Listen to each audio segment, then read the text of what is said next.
ఇప్పుడు మనం 5G టెక్నాలజీలో ఉన్నాం. కంప్యూటర్ బేస్డ్ టెస్ట్ ఎగ్జామినేషన్స్ కావాలి మనకి. అది కూడా ఎగ్జామ్ రాసిన 5 నిమిషాల్లో ఈ కంప్యూటర్ బేస్డ్ ఎగ్జామ్ కోసం క్షుణ్ణంగా వివరిస్తాను, తెలుసుకోండి. ఇప్పుడు మనకి 100 బిట్స్ ఇచ్చాడు అనుకోండి.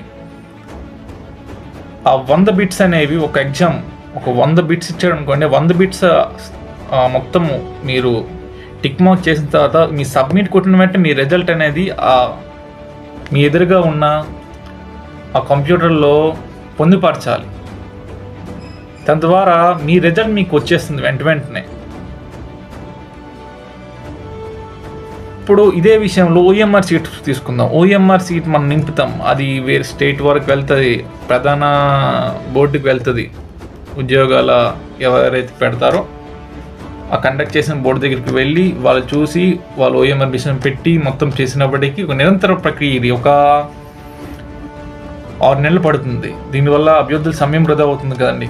ఇప్పుడు ఒక ఎగ్జామ్ మనం క్వాలిఫై కాలేదంటే మనం తర్వాతనే వేరే ఒక జాబ్ కోసమో కాకపోతే వేరేనా ఉద్యోగం కోసం మనము ప్రారంభిస్తాం. కాకపోతే ఇప్పుడు రిజల్ట్ అని వెయిటింగ్ చేయడం వల్ల సమయం వృధా అయిపోతుంది. అందువల్లనే మెయిన్గా నిరుద్యోగం అనేది పెరుగుతుంది. మరియు ఈ ఆన్లైన్ సిస్టమ్ పెడుతున్నారు కదండి. ఈ కంప్యూటర్ బేస్డ్ టెస్ట్లో ఎగ్జామ్ రాసిన వెంటనే సబ్మిట్ కొట్టిన వెంటనే మీ రిజల్ట్ మీకు తెలిసేటప్పుడు ఆ రిజల్ట్ తెలిసిన అందరి రిజల్ట్ అనేది కట్ ఆఫ్ అయిపోవాలి వెంటనే. అంటే computer based cut off generation. మీ రిజల్ట్ మీకు తెలిసినప్పుడు మీరు వేరే క్వశ్చన్ రైట్ చేయడానికి ఉండదు కదండి. వెంటనే రిజల్ట్స్ వచ్చేయాలి. అంతే వితిన్ 4 అవర్స్లో మనకి ఎగ్జామ్ రాసిన 4 అవర్స్లో రిజల్ట్స్ అనేవి ఆ సంబంధిత బోర్డు దీంట్లో ప్రచురించాలి.